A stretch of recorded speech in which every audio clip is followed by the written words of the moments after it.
ready. All right, good afternoon, ladies and gentlemen, and welcome to Council Chambers on this beautiful balmy day for their March 9th regular council meeting.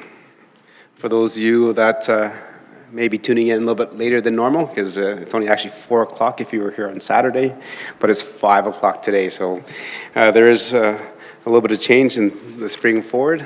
And if you notice me kind of falling behind in the schedule and the agenda, it's probably because I'm pre-Saturday time versus pre-Monday time. Members of council, there's the agenda before you. Deputy Mayor. Deputy Mayor for the motion. Thank you, Your Worship. Town Council adopt the March 9th, 2026 regular council meeting as agenda as presented. Thank you, Deputy Mayor. Administration, anything to add to the agenda tonight? Thank you, Your Worship. Nothing to add. Okay, thank you. Call the question. All in favor? That is carried. Moving on to number 3 of our agenda. This is the public input session. So this is the time that we allow residents and stakeholders to address council on anything that's not on the current agenda. Administration, has anybody registered to speak? Through Your Worship, no one has registered. Okay, thank you. And I see there's somebody in the gallery. Would somebody in the gallery like to speak to council on anything that's not on the current agenda? Okay, see none. Moving on, agenda number 4 is presentations and delegations. We have nothing scheduled tonight. And number 5 is statutory public hearings. We have nothing scheduled tonight either. Number 6 is the adoption of the council meeting minutes from February 23rd. Councillor Plechko. Yes, thank you, Your Worship. The Town Council approved the February 23rd, 2026 regular council meeting minutes as presented. Okay. Thank you, Councillor Plechko. Members of council, the minutes were provided and there was an opportunity to review them. Any questions of a clear understanding or errors and omissions on those minutes? Nope, I don't see any either, so thank you for members of council for being there. I was unable to attend, so definitely thank at that current time Deputy Mayor Meyer to run the meeting. And from what I've seen on the YouTube channel, that was a really fast meeting, so maybe I should miss more often and we can get done faster. I don't know if it's a correlation or a causation, but maybe I'll have to miss another one just to see if it's a causation or a correlation. See no changes, I'll call the question. All those in favor? Okay, and that is carried. Moving on to number 7, which is council boards and committee minutes.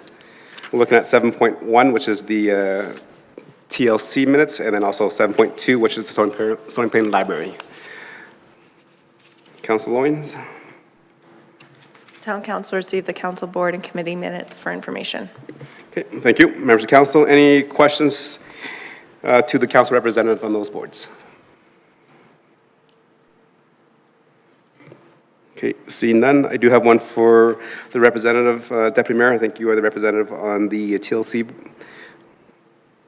board. On page 14, I think there was a motion that was made requiring a vote and the destruction of the ballots and stuff, but I didn't see any call for nominations in that motion. That's on page 14 under 5.2.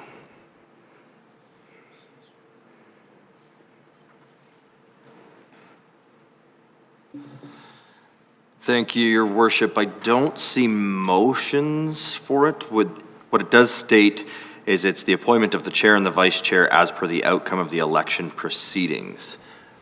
So the election proceedings would have been where nominations, et cetera, were made, and this motion is actually appointing those who were successful in that election. So the election didn't go through a motion process. Okay, so there was no need for an election? The nominations were single? No, Your Worship, there was an election process, but again, this is an appointment of the officers as per the outcome of the election proceedings. So the election proceedings themselves, the nominations and vote, are not captured in a separate motion.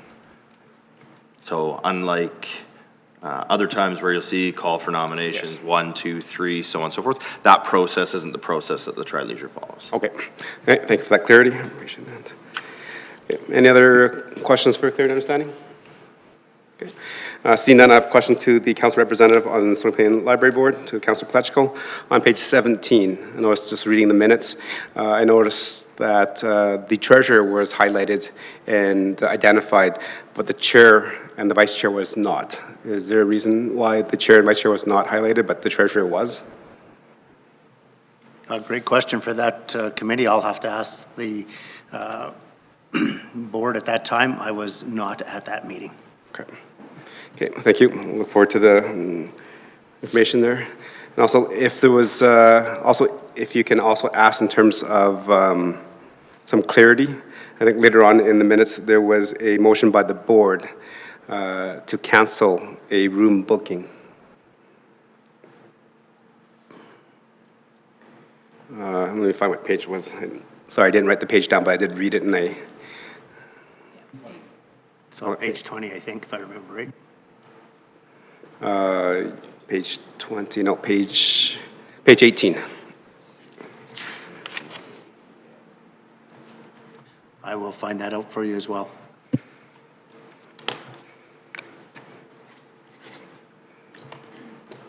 Okay, thank you. I appreciate that. Any more questions for clear understanding on those minutes? Okay. See none, call the question. All in favor? Councilor Pletchko, I'm guessing you. Thank you. That's carried. So moving on with our agenda, number 8 is bylaws. We have nothing scheduled tonight. So moving on to number 9, which is business items. We have 2 tonight. The first one is the Canadian Award for Financial Reporting. Go ahead, administration. Thank you and good evening, Mr. Mayor and Council. We are proud to report that the town has received notice of successful achievement of the Canadian Award for Financial Reporting for the submitted 2024 annual report. This remarks the 13th subsequent year the town's annual report has qualified for this award.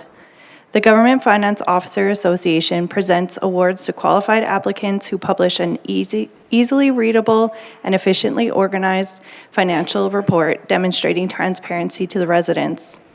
The CanFor Award helps municipalities demonstrate high standards of financial transparency and accountability by recognizing reports that exceed standards requires and communicates financial information clearly to the public.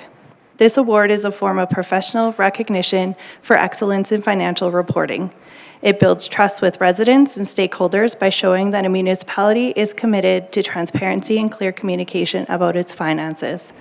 We want to take this time to also thank all the communications group and finance staff that had their part in this successful application. Okay, thank you for that presentation, and definitely that resonates with me and many of the residents that I've talked to, is that the ease of being able to read it and to understand that, and I think that's a big component to make sure that our residents have full understanding of what's happening in our community. Members of council, any questions and comments of clear understanding from that presentation? Okay, see none. Thank you very much. I'll move over to Councillor Niebergall for the motion, please.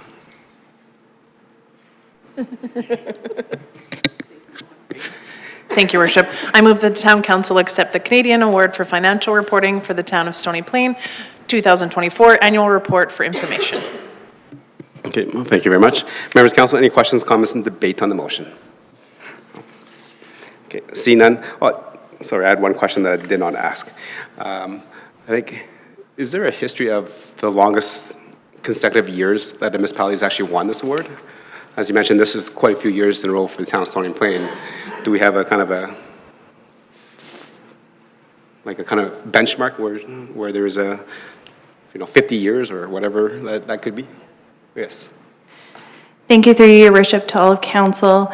I don't have that statistic specifically. However, I did pull a couple of statistics. So the town, the published results are from 2023. They haven't published who has been publicly awarded for 2024. However, in 2023, the town was one of 17 Alberta municipalities and one of 83 in Canada. Wow, those are some great stats, and I think definitely appreciated hearing that. I think a lot of our residents don't realize there's quite a few thousand municipalities in Alberta, and for Stony Plain to be one of 17 to be recognized for the financial award is a huge kudos to our financial staff and also our communication staff as well. So thank you. Okay. Any last questions, comments, debate? See none, I'll call the question. All those in favor? And that is carried. Right on, moving on to 9.2, which is the 2025 year-end results. Go ahead, administration, whenever you're ready.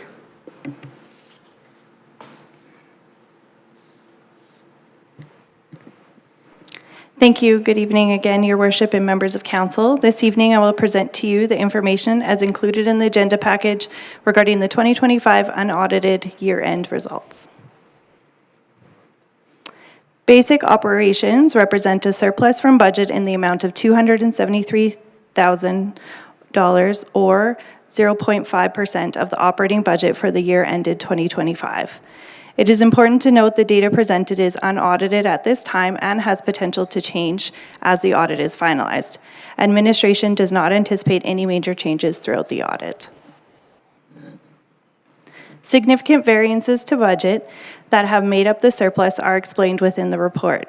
These are made up mainly, the surpluses are made up mainly of investment interest, unbudgeted grants, permit revenue, RCMP, and franchise fees, offset by tax growth and supplementary tax lower than budgeted, as well as a billing received from CN Rail for work completed on 50th Street intersection. Reserves saw surpluses realized in various areas. Capital projects completed under budget totaled $679,492, leaving unspent budgeted transfers from reserves.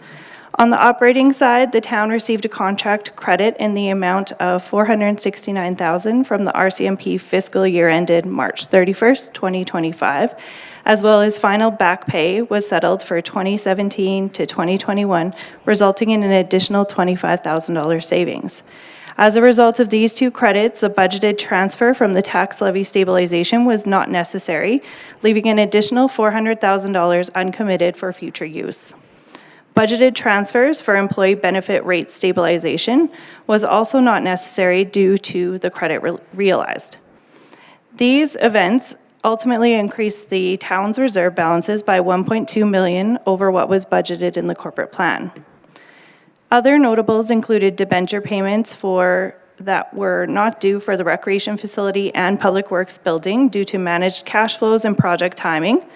Recreation Center transfer to reserve motion is requested for the staged-in application to the tax base as outlined in the corporate plan.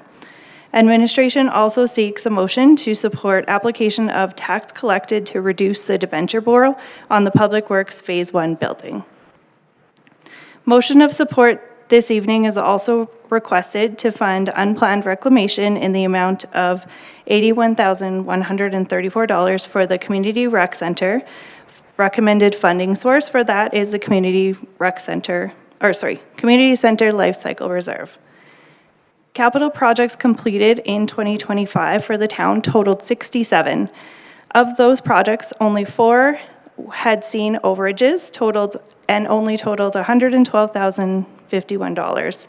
This include road rehab, bridge rehab, and active transportation, all recommended to be funded by the road reserve for a total of $97,457. The remaining $14,594 is a result of the Trails Rehab Program overage and is recommended to be funded by the Trails Reserve. Utilities are self-sustaining and highlighted separately in the report. On page 32 of the package, utilities has been broken out to show the variance to budget. The variance to budget defines the difference in the budgeted transfer to reserve and the actual transfer to reserve on these items.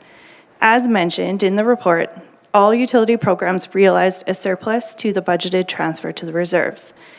It is recommended the surplus realized for all of those programs water, wastewater, and storm be transferred to their respective capital reserves, and then as policy, the waste management surplus will be transferred to the utility rate stabilization reserve.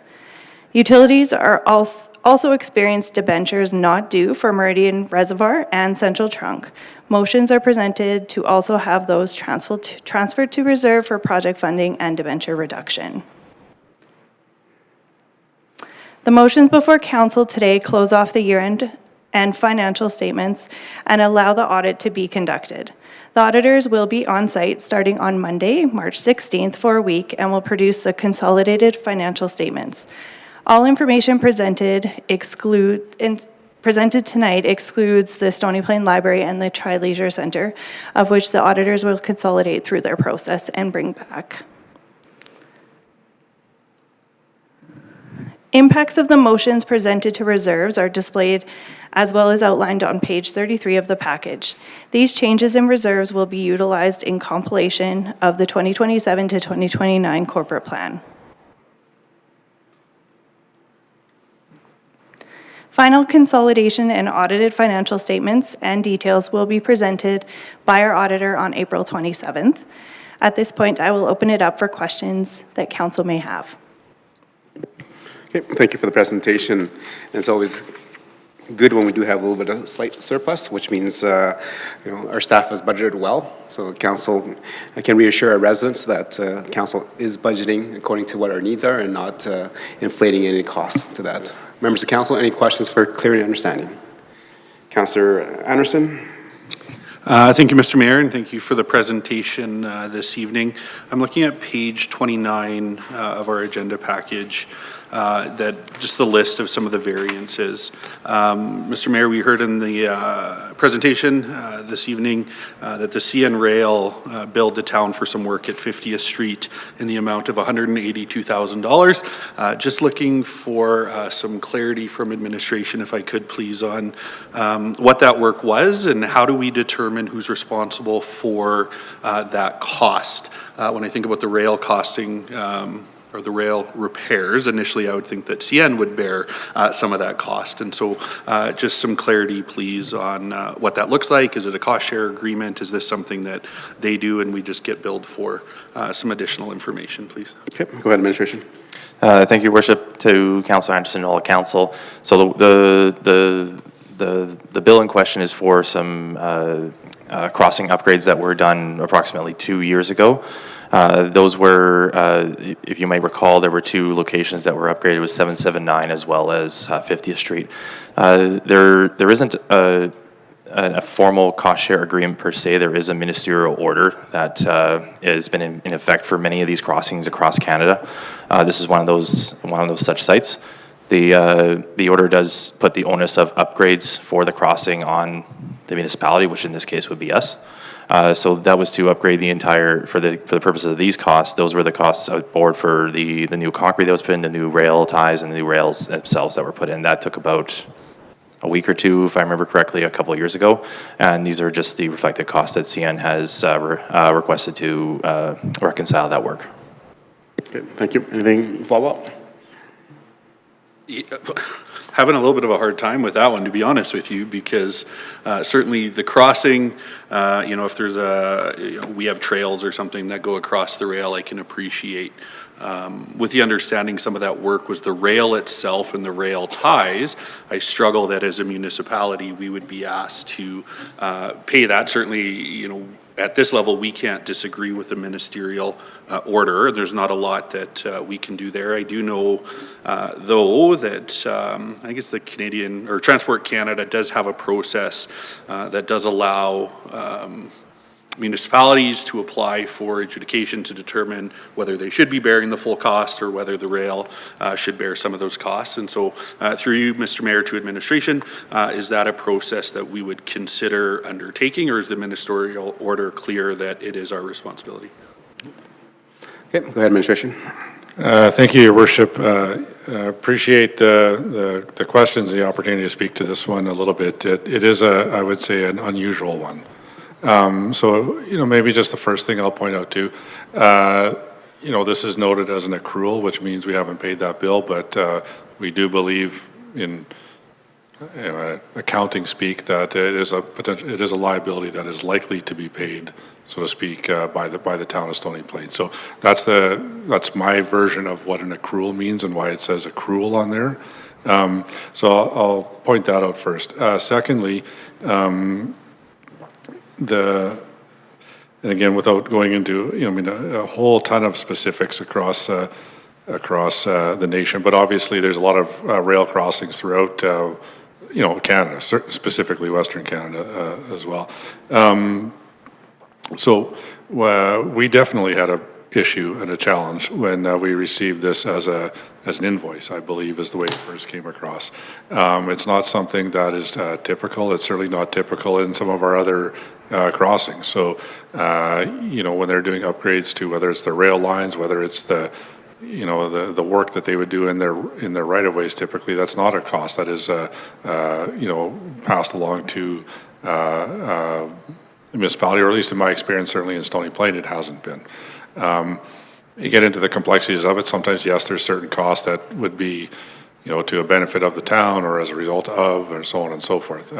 So when we question this one, and I would say, challenge the rationale again, as the general manager has indicated, though, what we were provided with were minutes of a committee meeting, literally from decades ago, indicating that at that point in time, and I can't remember the date off the top of my head, but it's decades ago, indicating that the town at that point in time, it took some action that CN and a committee of the federal government deemed the town to be in the wrong of having done, and therefore passed motions indicating that in the future we would be responsible for cost of upgrading that particular intersection, 50th Street, the one we're talking about this evening.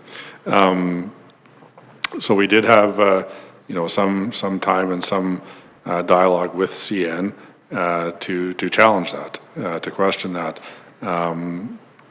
Ultimately, our questions, our case, so to speak, wasn't.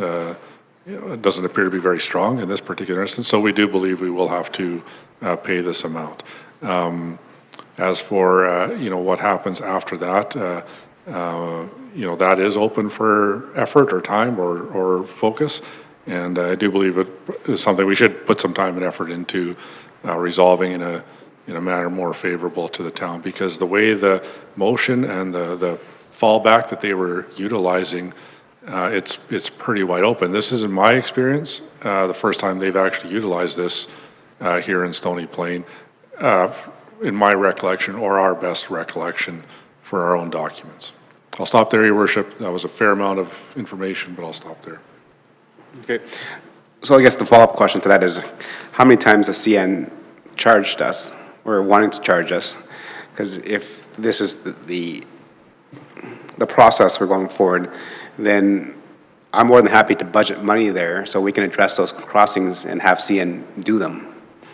Because we get a lot of concerns from our residents, not just 779 and 50th Street that was completed, but also Golf Course Road and, Range Road 12 and also, Veterans Boulevard.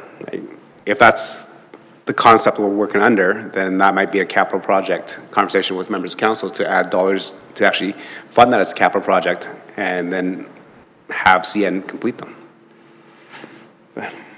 I appreciate that, and not to get into a debate with you, Mr. Mayor, but I would struggle if we took on those crossings as a capital project, especially when we heard that this was a special agreement about one intersection crossing due to some work the town did. So I do have a follow-up question on that, though, with the understanding it was a decades-old committee meeting, agreement, minutes, if you will, because of some work that had been done by the municipality at the time that sounds like was not to a standard that CN appreciated, required, was looking for. Now that they have done the work, it looks like we'll be on the hook to pay for that. It sounded like the CAO, through you, Mr. Mayor, alluded to this a little bit, but just some context on the future. Does this agreement now reset, as with the other railway crossings, so that future repairs, now that it is up to their standard, would be borne at a cost of CN instead of the municipality? Go ahead, Administration.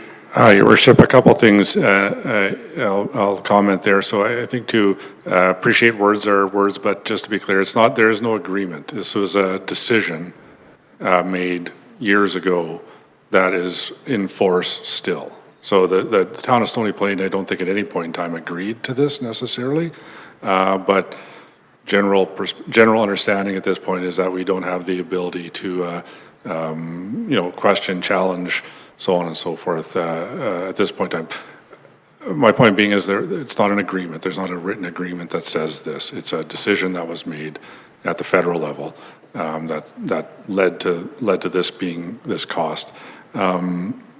So that's the first part.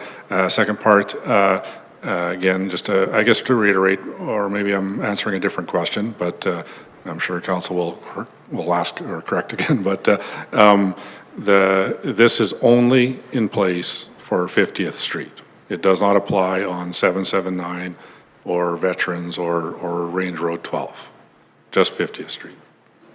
Okay, and if I may, Mr. Mayor, appreciate no agreement currently. It sounds like that decision was made at the federal level because of work that was substandard to their satisfaction.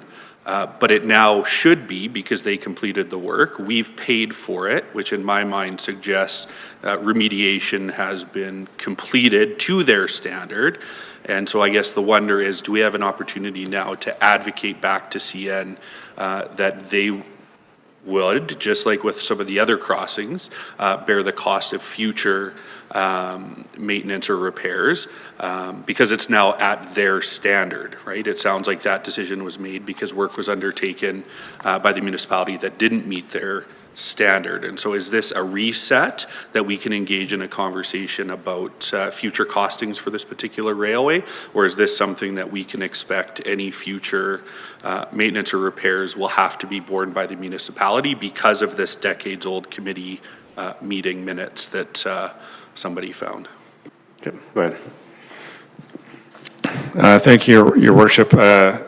So I guess my general frame of reference here is that we will now have to be, much more aware when they're talking about capital improvements on that intersection, much more in tune with what they are doing, not doing, so on and so forth, on one side of it.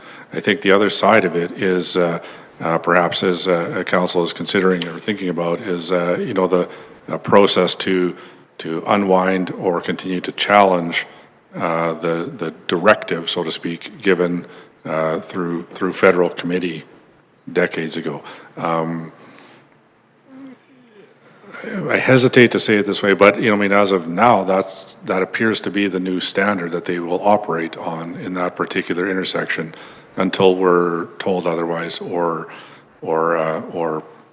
challenge it to be otherwise. Okay, so that sounds like there's an advocacy part there for on our behalf to the federal government in terms of our MP Dane Lloyd, and especially when we attend the Federation of Canadian Municipalities, which is hosted in June later this year in Edmonton, is to make sure that we have those kind of appointments with CN. I think CN is a sponsor there to have those conversations, and I think if this is correct, then all we need is to get the government to rescind the municipal order, and then it should go back. So hopefully, but that was a good questions, Councilor. Anything else to add to that? No, you sort of took it there. It was just going to be sort of an ask or a wonder about future advocacy efforts to the federal government or local MP and CN. If there's anything that administration would be able to provide us going into those meetings, or have a strategy or provide some support in how we can engage those conversations in a meaningful way, that would be great. And I'll leave it at there. Thank you. Thank you, Councilor Anderson. Moving on to Deputy Mayor. So go ahead, Councilor Orr. Go ahead. Thank you, Your Worship. Page 40 of our package, it's the slide that shows the impact of the recommendations on the reserve balances for increases and decreases. Just a comment first would be, it would be helpful if we could see the overall reserve balance totals in the column as well. We see the increase or decrease, but we don't actually see the impact on the reserve. So that would be nice to see in here. My question is in regards to the reserves that are going to see decreases. Can we just be briefed on our reserve policies and how we see those reserve balances being brought back up? Go ahead, Administration.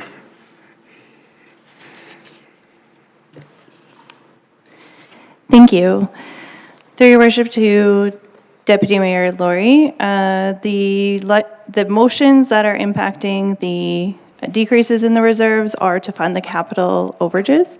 And so the first one is the community center. That balance is $107,000, so how is that impact? The second is the roads capital reserve, which is just over $3 million, which also can sustain that impact. And the third is the trails reserve, which is just about $350,000. So the $14,000 is a small adjustment there. Thank you. Anything else? That was part one of the question. Part two of the question is in regards to bringing those reserve balances back up. So particular, we see the community center life cycle reserve, I think you said was 103,000 or 107,000, and we're reducing 81 out of it. This was for an emergency repair, if memory serves me right, which leaves me a little uneasy because now we're going to be sitting at, quick math, around 30 or so thousand in there, which doesn't leave much room for another potential emergency repair, which can severely impact the use of that building. So just some commentary in regards to when we have these decreases in reserves, what policies and practices do we use to bring these reserves back up to a approved level? Thank you, through your worship, to Deputy Mayor Laurie and all of council. So there are two mechanisms that we're using. So one is the policy that is actually due back and will be in chambers in the spring, which is accumulated surplus policy that designates what our optimal balances are, how we get to those optimal balances, what the mechanism is to get to those optimal balances. The second mechanism is the corporate planning process, where we'll evaluate what our balances are, what our needs are, and bring recommendations to council for transfers to reserves or changes on what reserves we're contributing to, etc. And that will be staged. The intent is that the accumulated surplus policy is here in the spring so that we can make decisions and have discussions in regards to the path forward through the corporate planning process that will come back in the fall. Thank you. Anything else? Okay, thank you, Your Worship.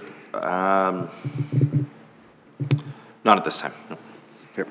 Thank you, and that's a good question as well, and I think staff has always been prudent. That's why there is the tax stabilization levy. So if anything that comes above and beyond those capital reserves for emergent issues, we're just adding some dollars to that we can fund in the meantime until we get the policy together. So thank you for the work on that in terms of highlighting that. Move to Councillor Niebuhr. Thank you, Your Worship.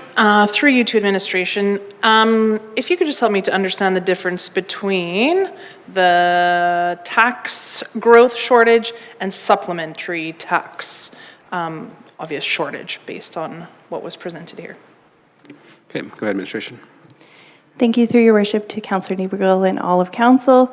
So the tax process, the regular tax process, is within our tax notices that go out in May, and we project a percentage of growth that we projected 2.85% in the 2025 corporate plan.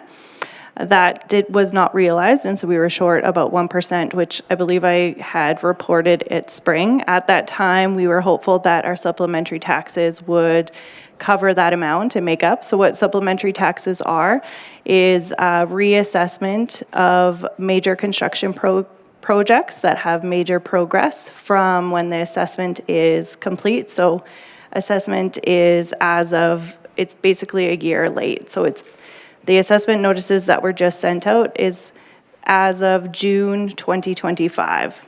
so the ones that all the residents and business owners just received.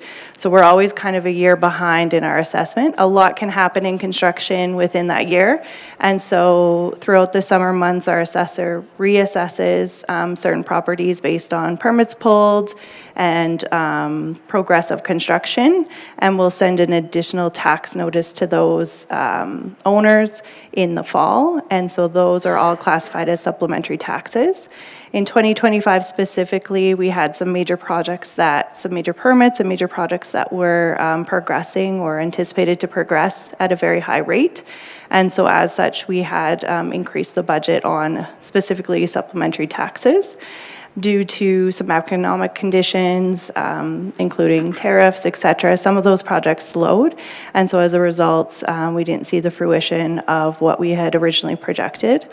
However, we have ran our assessment that for 2026 tax notices kind of through the process, and as such, we are in alignment with what we had presented in the corporate plan, so we're not anticipating to be short. So we had actually a little bit more growth than anticipated. We budgeted 3%, we have 3.85%, so the combination of that also makes up for what we had kind of lost in 2025, if that makes sense. So we should be even, it won't be impacting the residents. Okay, thank you. Anything else, Councilor Gibago? I do have one other Go ahead. one. Thank you very much. This is on page 30 of our package. And so just a question to administration about the RCMP.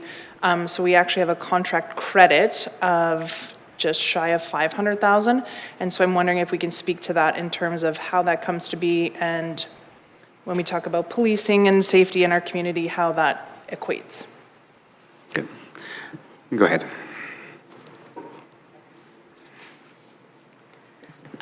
Sure, so maybe I'll just add a bit of detail and then I'll turn it over to the General Manager of Community Services. Community and Protective Services. So that is correct. We did have, first I'll just kind of explain the RCMP's year end is off of our year end. So it starts April 1st and ends March 31st.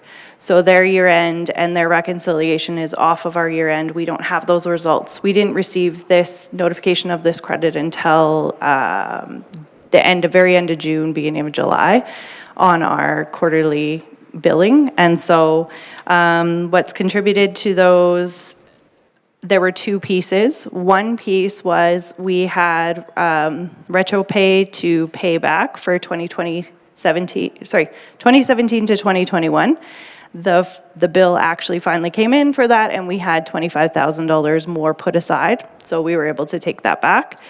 And as a result, the additional one was just the contract credit, which included areas over staffing, so FTEs were lower, travel, firearms, fuel, pension benefits, those sorts of things are what makes up that credit. And I'll just pass it over to the General Manager.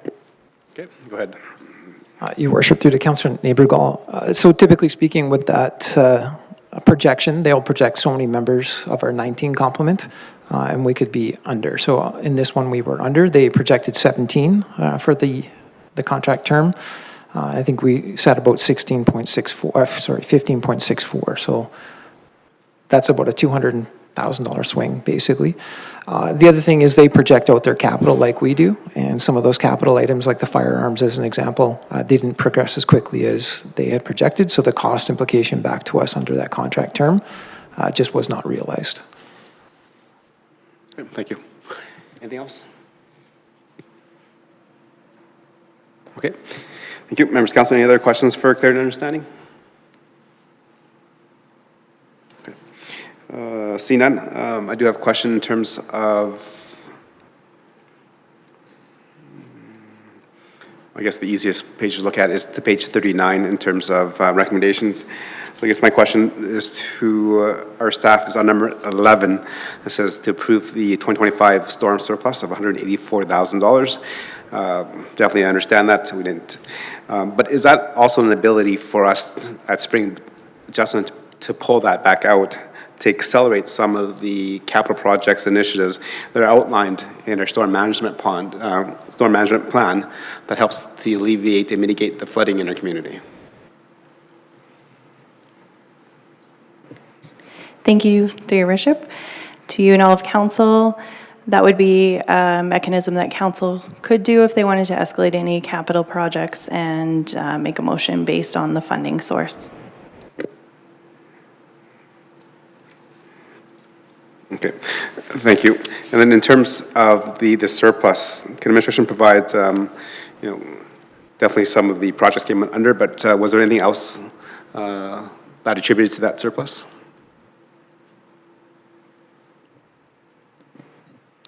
Thank you.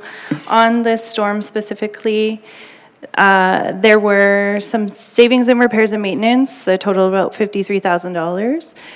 However, a big part of it was the cancellation of the storm pond debenture due to receiving the grant. So we had budgeted $62,000 to be charged to that program, which we no longer needed to use. So that was a major win for the town. And so that contributed to a big portion of that surplus. Thank you. Appreciate hearing that. And I think another question is in terms of number 8 of the recommendations, which is the surplus for the water capital for the Meridian Reservoir. So I drove by there this weekend as I read this. And I do not see that this project is complete. So is it, I don't know, I guess what comes first? Do we put money aside? Because I'm not too sure if we finish paying the contractors because it's not complete. Thank you, through your worship, to you and all of council. So specifically number 8, the water recommendation for the debenture surplus. So what that means is we had budgeted to have to make a payment in our debenture of $404,000 in 2025. So due to project timing and cash management, we did not have to draw that debenture until very late in this year. And so as a result, we have already collected those funds. And so what we have done is reduce the debenture that we're actually pulling for that project by the $404,000, so that we're not pulling money that we no longer need because we have already received that from our fees. And the fees, so the fees are applied against the project and the debenture funding is reduced. Okay, well, that's good to hear. So I guess it's positive news, I guess, we're delayed, or is it negative news that we're delayed? Thank you, through your worship. In the end, it's going to cost less to service that debenture because that's a significant portion that we're no longer taking debenture, so we're saving interest on $404,000. And in addition to that. Okay, definitely appreciate that update, and that's good that the town's able to save some money and costs on that. But however, I'm talking to some residents there, especially during the election, a lot of people were upset of the speed and the way that the project was going along, that it should have been all done this year. So a little disappointed from those residents that live in that area, that utilize the park and everything else that's there. So good on one hand and kind of bad on the other hand. So thank you for the update. Any more questions for clear and understanding to our presenter? Okay, seeing none, as the old school teacher says, the student that points out the motion has to do it. So, Councillor Anderson, you have. What you didn't know is I really wanted to make this motion. Okay. Because lots of good things happening in this one, and always nice to see our reserves propped up and lots of good things going on. So I will make the motion this evening that Town Council 1, approve the distribution of the 2025 operational surplus to the tax levy stabilization reserve. 2, transfer $930,202 to tax levy stabilization reserve for the purposes of the recreation center. 3, transfer debenture surplus for public works facility in the amount of $165,837 to tax levy stabilization for the purpose of project funding and reduction of debenture. 4, fund capital shortfall from community center life cycle in the amount of $81,134. 5, fund capital shortfall from roads capital reserve in the amount of $97,457. 6, fund capital shortfall from trail reserve in the amount of $14,594. 7, approve transfer of the 2025 water surplus of $144,296 to the water capital reserve. 8, approve debenture surplus transfer of $404,086 to the water capital reserve for Meridian Reservoir project funding and debenture reduction. 9, approve the 2025 wastewater surplus of $206,465 to the wastewater capital reserve. 10, transfer debenture surplus for Central Trunk in the amount of $131,035 to the wastewater capital reserve for the purpose of project funding and reduction of debenture. 11, approve the 2025 storm surplus of $184,339 to the storm capital reserve. And 12, approve the 2025 waste management surplus of $224,456 to the utility rate stabilization reserve. Okay. Thank you, Councilor Anderson. Well done. I think you actually wanted to make that motion, so you pointed to somebody else so that I would call on you. So, good move. The old teacher in me training just failed at that one. Members of council, there's a motion on the floor. Any questions, comments, and debate on the motion? Okay. Seeing none. Oh yes, wait. Oh, I do have a question. Sorry, I missed asking that. So in terms of just a question for administration, on number 12 of the recommendation, I think we had a presentation to council that there was going to be considerable savings when we switched providers based on that, and I wasn't quite 100% sure if that savings would be like actually a full dollar amount. So is this the dollar amount for the full year, or is this for half a year of the change, or will we see additional savings in this corporate plan?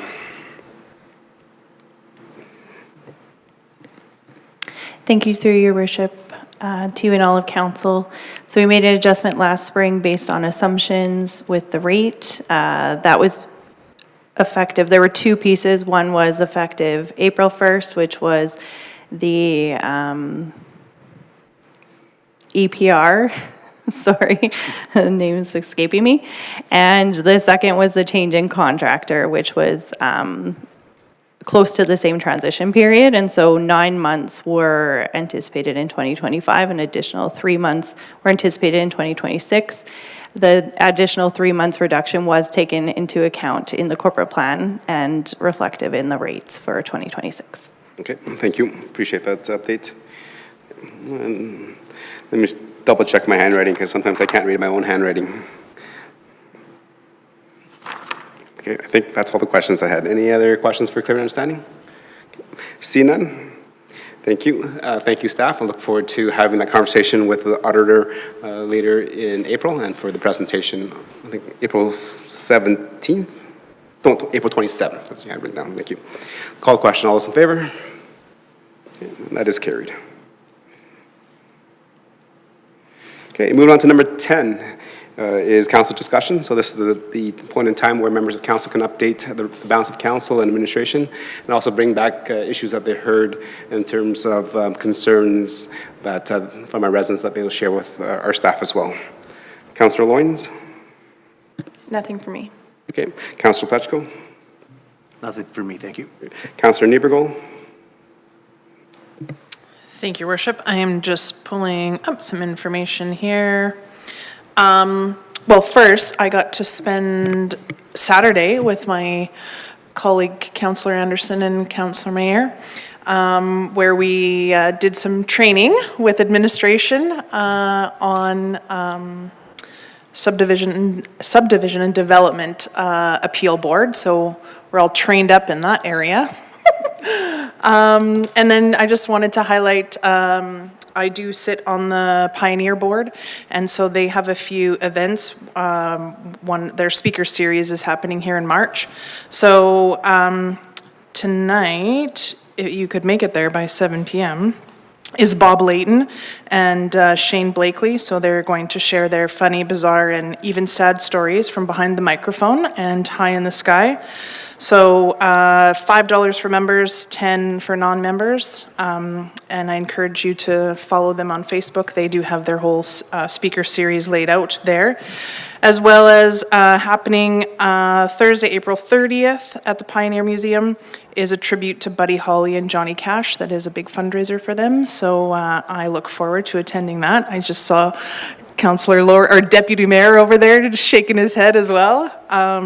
So yeah, some really, really neat things happening over there at the museum. Okay, thank you.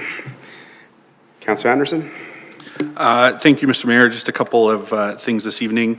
The last couple of weeks, I've asked admin about the 43rd Ave pedestrian crossing. We did hear there was going to be some upgrades over the next couple of weeks, hopefully.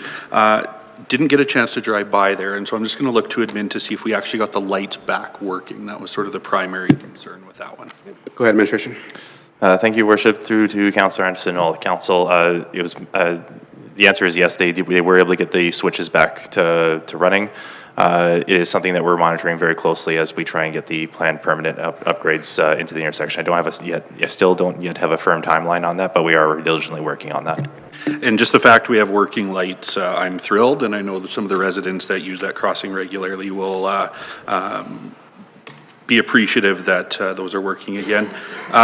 Did have the opportunity to attend fundraiser for a youth organization that's been in the Parkland region for, 30-some years, I think back to even when I was a youth, along with Mayor Choi and Councillor Loynes, and that organization is Parkland Young Life, and so they do a great job of engaging youth on different levels in recreation, in spirituality, and health and wellness, and so on. And it was a great turnout with the Sterling John Band, who always do a great job. I know they've played for us as a municipality in the past, and a great way to look at how we can continue to engage youth in programming and help them to feel a part of our community. And so a great opportunity to celebrate them. The youth were there. They, were excited. We ended, if you know me, I don't dance, but I might have did a little side shuffle as the kids were on stage singing at the end of the night, which was pretty cool to witness. So,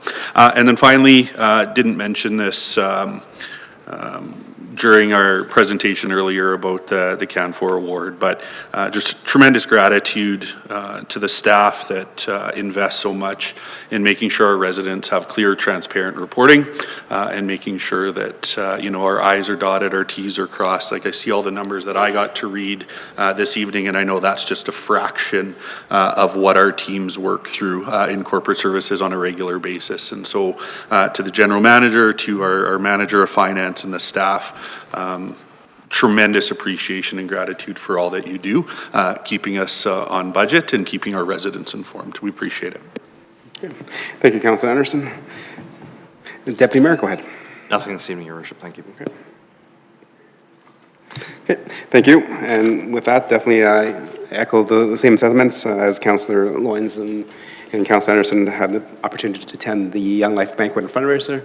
Lots of great work that has been done by Young Life to support the youth in our community. Okay.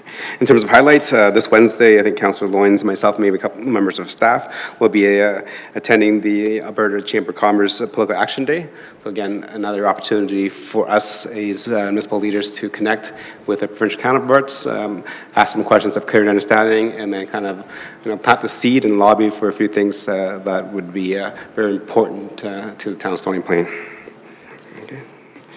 And with that, that ends my update. So moving on to number 11 of our agenda is closed meeting. We have nothing scheduled tonight. And it comes to number 12, which is adjournment. So with that, thank you, administration, for providing the agenda, and members of council for reading agenda packages and bringing your questions forward. I'd just like to echo the fact that the 2025 year-end results looks good and promising. I guess what the proof is in the pudding when the auditor comes and speaks to us on April 27th.